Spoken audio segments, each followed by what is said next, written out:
우리 이 시간 하나님께서 축복하시는 말씀 다 같이 듣습니다. 오늘은 디모데후서 2장 3절로 6절 2 Timothy chapter 2 verse 3 to 6. 네가 그리스도 예수의 좋은 군사로 나와 함께 고난을 받을지니 군사로 다니는 자는 자기 생활에 얽매이는 자가 하나도 없나니 이는 군사로 모집한 자를 기쁘게 하려 함이라. 경계하는 자가 법대로 경계하지 아니하면 면류관을 얻지 못할 것이며 수고하는 농부가 곡식을 먼저 받는 것이 마땅하니라. 아멘. 사도 바울은 디모데에게 편지하는 가운데 예수를 믿는 신자들의 모습에 대해서 오늘 본문에서 3가지로 말씀을 합니다. 성도는 무엇보다도 군인으로서, 경주자로서, 그리고 농부로서의 모습을 가져야 된다. 그렇게 말씀을 합니다. 특별히 이들은 주어진 일을 감당하는 데 있어서 인내와 헌신을 필요로 하는데 삶을 통해서 다른 사람들에게 본을 이루어야 함은 물론이에요. 우리 신앙인들은 언제든지 자신을 희생하며 하나님의 때를 구함으로써 이러한 사명을 감당할 수 있어야 된다는 말씀이에요. 그리하여서 우리가 이 어지러운 세상에 신앙생활을 감당하기가 쉽지 않지만 그에 따르는 신앙의 열매를 기대하면서 주어진 사명을 잘 감당할 수 있게 되시기를 예수의 이름으로 축원합니다. 우리 첫째 볼 수 있는 내용이 있는데 그리스도인은 군인의 모습을 가져야 한다. 그렇게 말씀하고 있죠. 한번 저를 따라 하시죠. 그리스도인은 군인의 모습을 가져야 합니다. 아멘. 군인에게는요 아주 중요한 특징이 있는데 자신보다도 국가를 위해서 존재한다. 그 말씀이에요.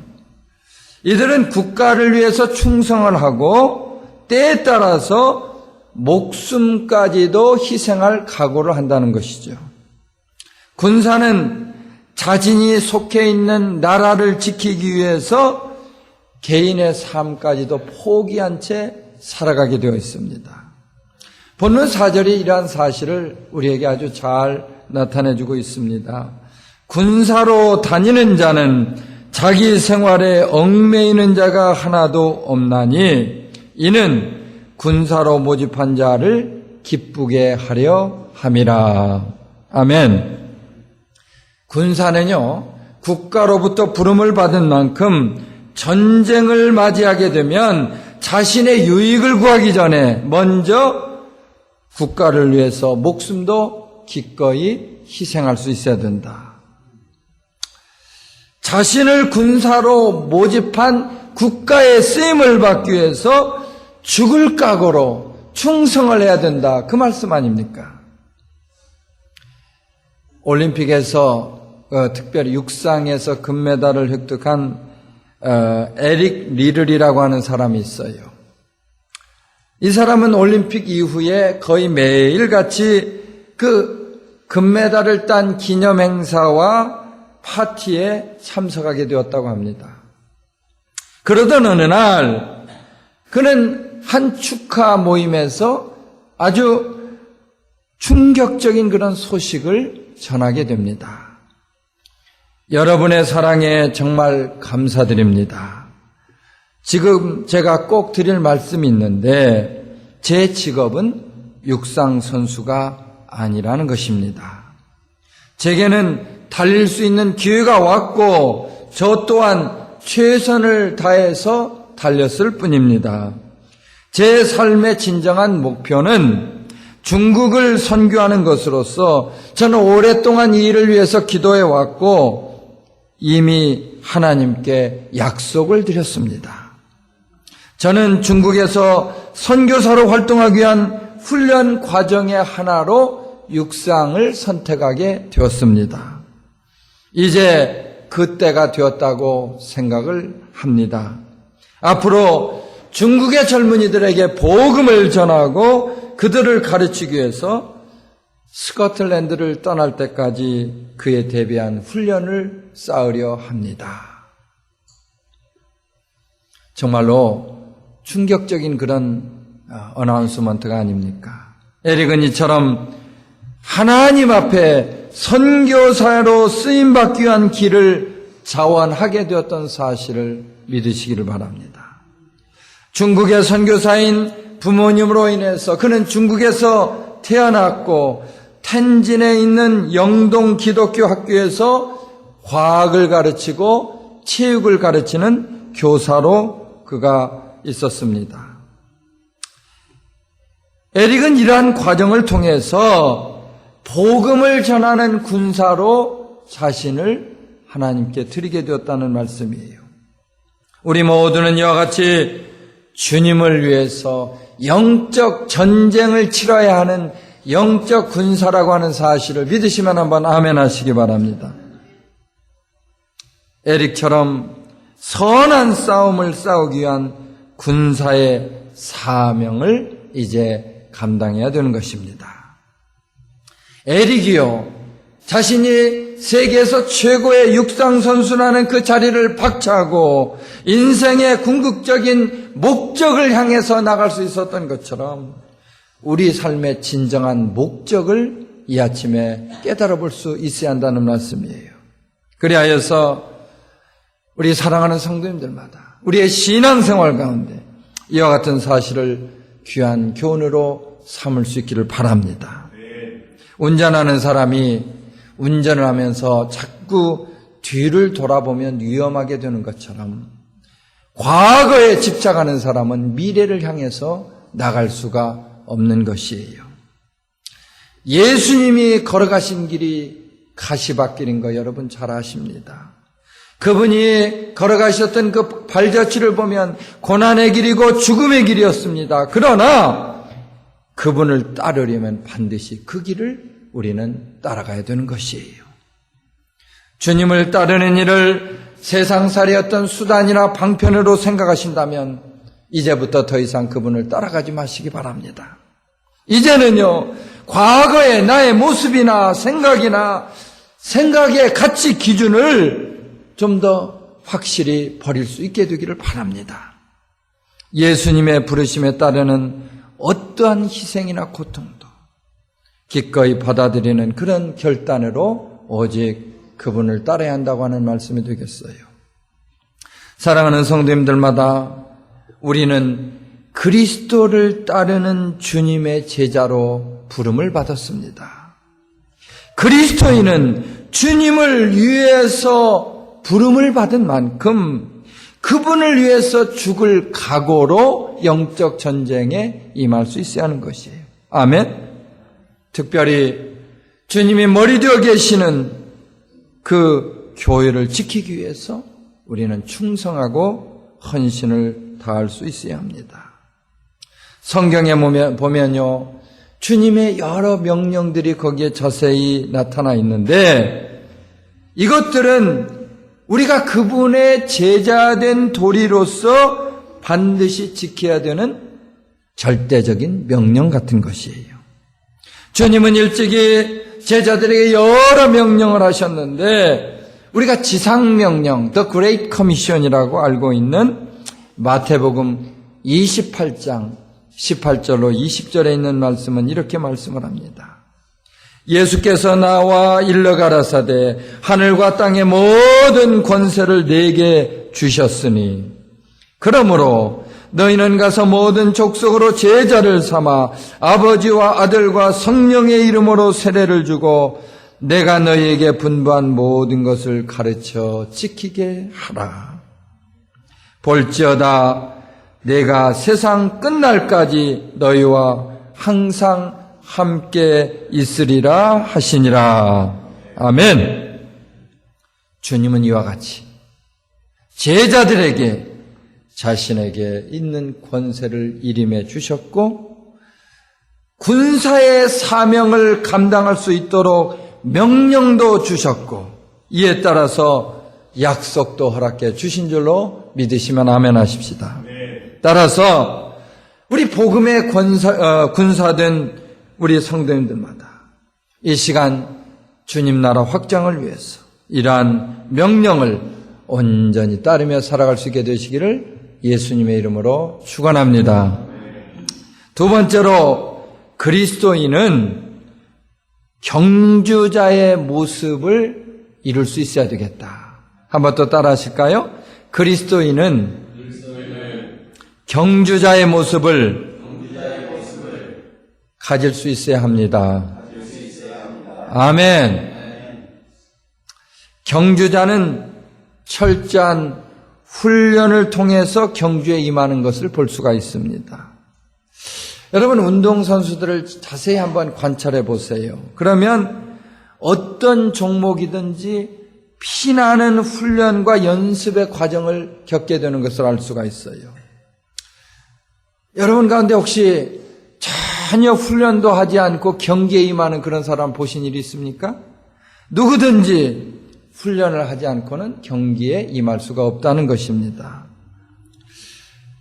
그 프로야구 선수들을 보면요, 그 윈터 캠프라고 이제 그렇게 얘기를 하는데, 그 겨울 동안에 참 비지땀을 흘리면서 그렇게 열심을 다해서 체력 보강 훈련도 하고 지구력 훈련도 하고 이런저런 기술도 익히면서 그렇게 시즌을 준비하는 것을 볼 수가 있어요.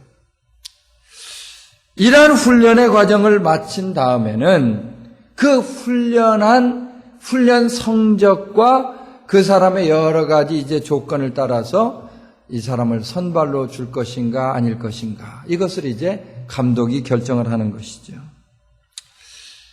그리스도인들도 신앙생활을 하는 데 있어서 이와 같은 과정의 훈련이 필요하다는 사실을 기억하시기 바랍니다. 예수를 믿는 사람은 하나님의 말씀으로 무장하고 하나님 앞에 기도를 통해서 그분과 깊은 관계를 이루고 더 나아가서 그분을 닮아가는 삶을 살아간다는 것이에요. 우리가 이렇게 하나님 앞에서 훈련을 받을 때 비로소 그리스도인으로서, 용사로서, 영적인 병사로서 그렇게 쓰임을 받을 수가 있는 것입니다. 주님과의 개인적인 교제를 통해서 그분의 깊은 영성을 본받을 수 있을 때 정말 우리는 어떤 경우에도 경주자로서 사명을 감당할 수 있게 되는 줄로 믿으시기를 바랍니다. 16세기에 종교개혁을 주도했던 마르틴 루터가 있습니다. 이분이 이런 얘기를 했어요. 주의를 지키는 것이 천국에 가는 훈련이라. 그리스도인들에게 있어서 여러분, 주의를 지키는 것이 축복된 삶을 이루는 비결이 되는 줄로 믿으시기 바랍니다. 아멘. 주일은 하나님께 예배드림으로써 그분을 만나는 날이 되겠는데, 예배자가 누릴 수 있는 최고의 축복을 누리게 된다는 말씀입니다. 가끔 보면 목사님 주일을 지키기가 참 쉽지가 않습니다. 그러면서 그저 자신에게 편한 대로 신앙생활을 하려는 그런 사람들을 보게 됩니다.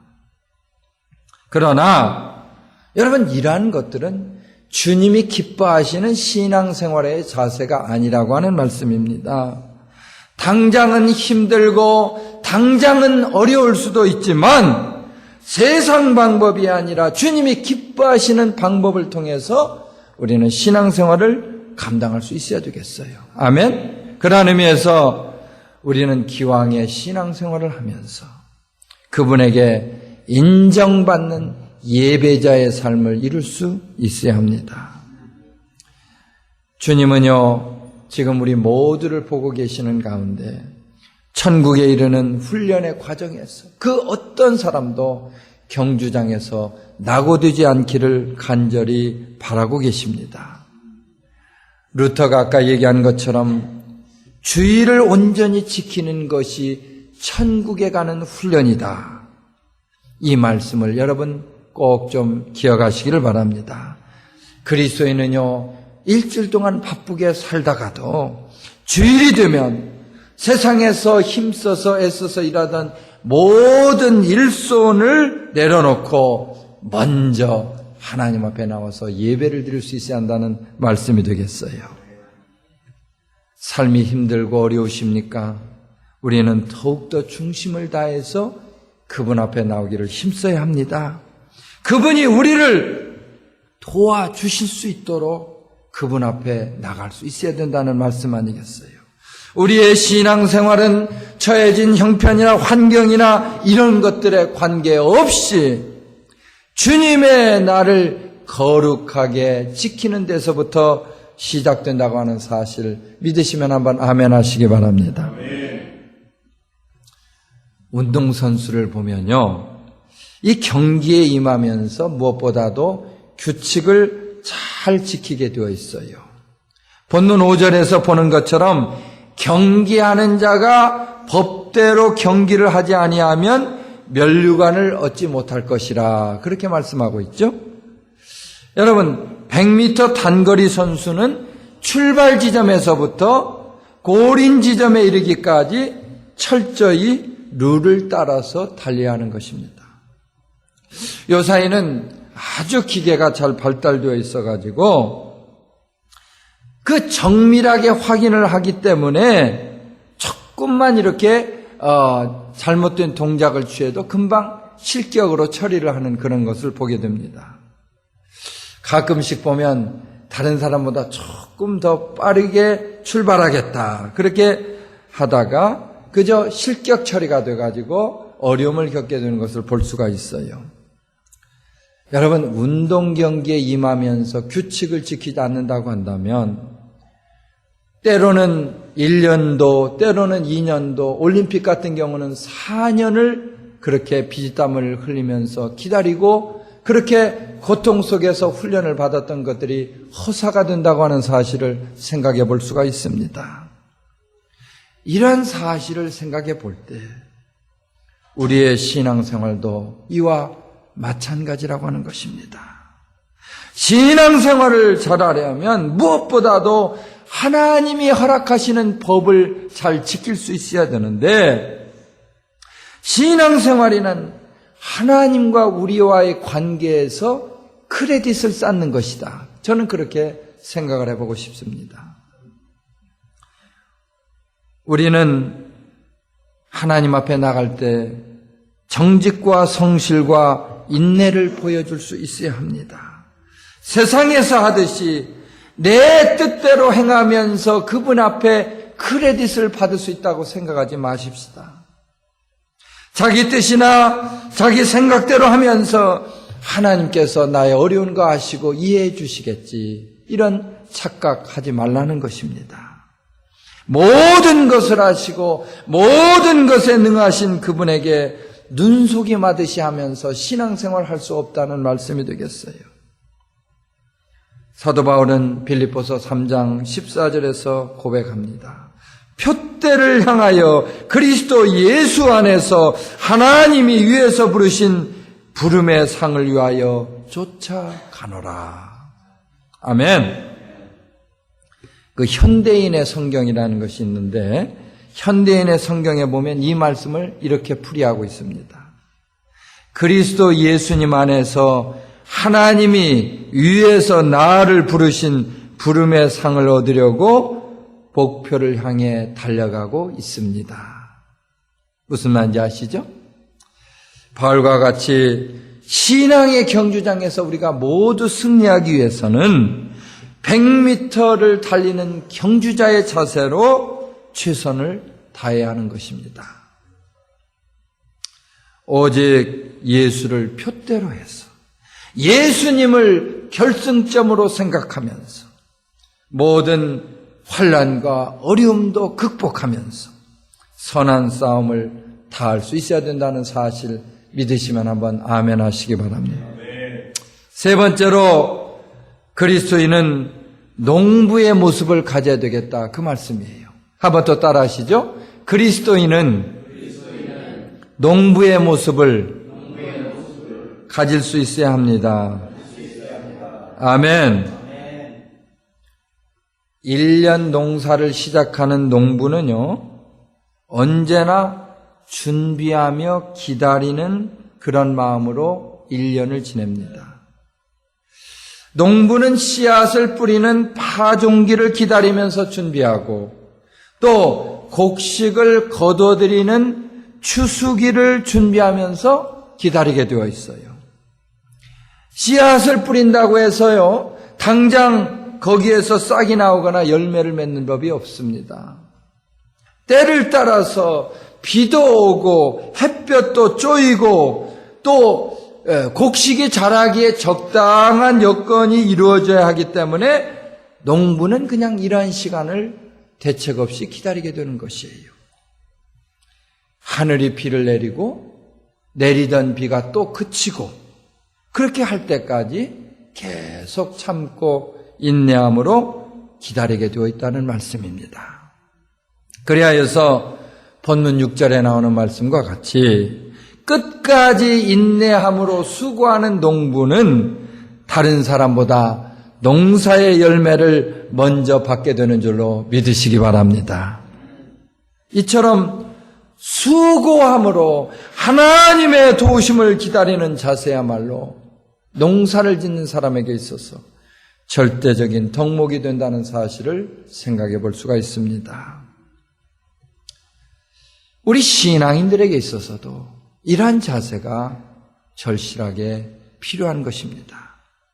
농부가 인내함으로 결실을 이룰 수 있었던 것처럼 믿는 사람들도 인내함으로 하나님의 때를 기다릴 수 있어야 하는 것이에요.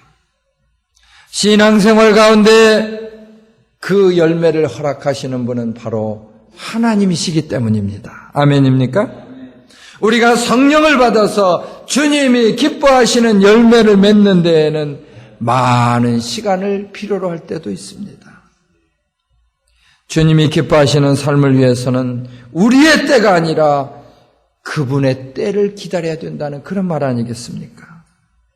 이사야 선지자가 이사야서 55장 9절에서 교훈하고 있는 것처럼 주님의 생각은 우리의 생각과 전혀 다르다고 하는 것입니다.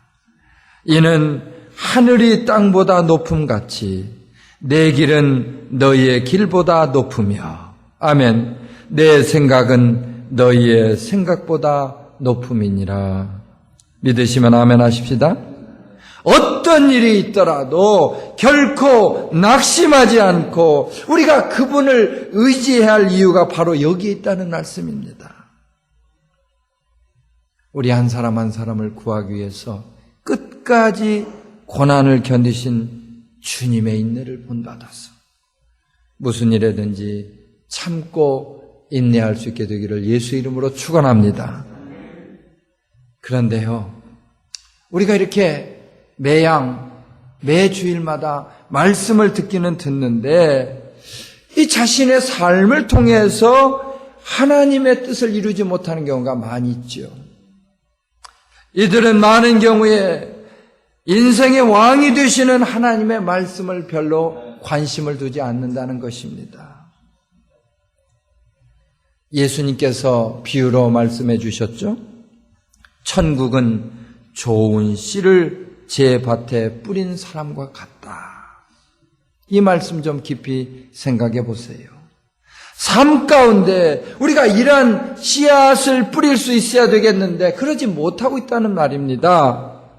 우리가 이 땅에서 무엇을 하든지 행하는 모든 일들이 씨앗을 뿌리는 것이라고 하는 사실을 생각해 보십시다.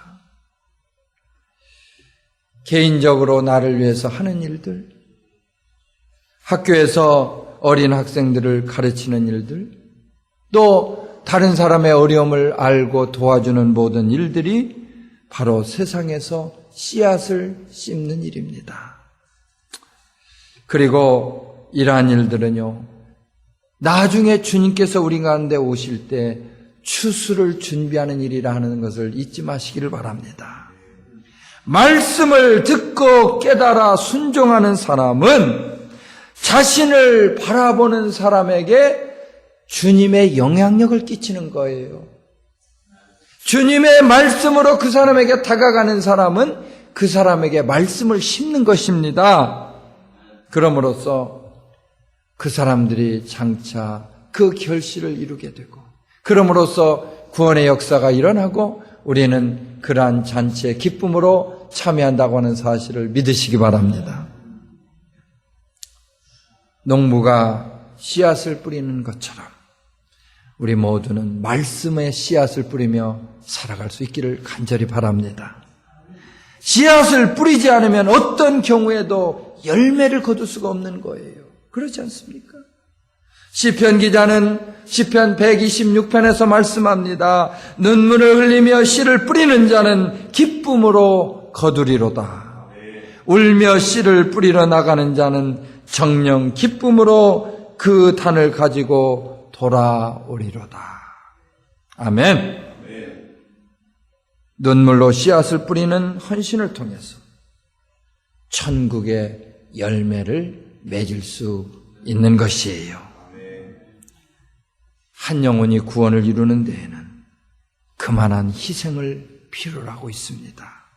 사도 요한은 요한복음 15장 2절에서 이렇게 증거하고 있어요. 물은 내게 붙어 있어 열매를 맺지 않는 가지는 아버지께서 그것을 제거해 버리시고, 무릇 열매를 맺는 가지는 더 열매를 맺게 하려 하여 그것을 깨끗하게 하시느니라. 복음을 심는 농부로서 열매를 맺지 못하면 가지침을 당한다. 열매를 맺는 농부는 더 열매를 맺게 하려고 깨끗하게 만들어 주신다. 여러분, 이처럼 무서운 경고의 말씀이 어디에 있습니까? 우리는 이제 오직 농부를 닮아서 복음의 씨앗을 뿌리고 하나님의 구원 사역에 온전히 쓰임받음으로써 정말로 부족함이 없는 사명을 감당할 수 있게 되기를 예수의 이름으로 축원합니다.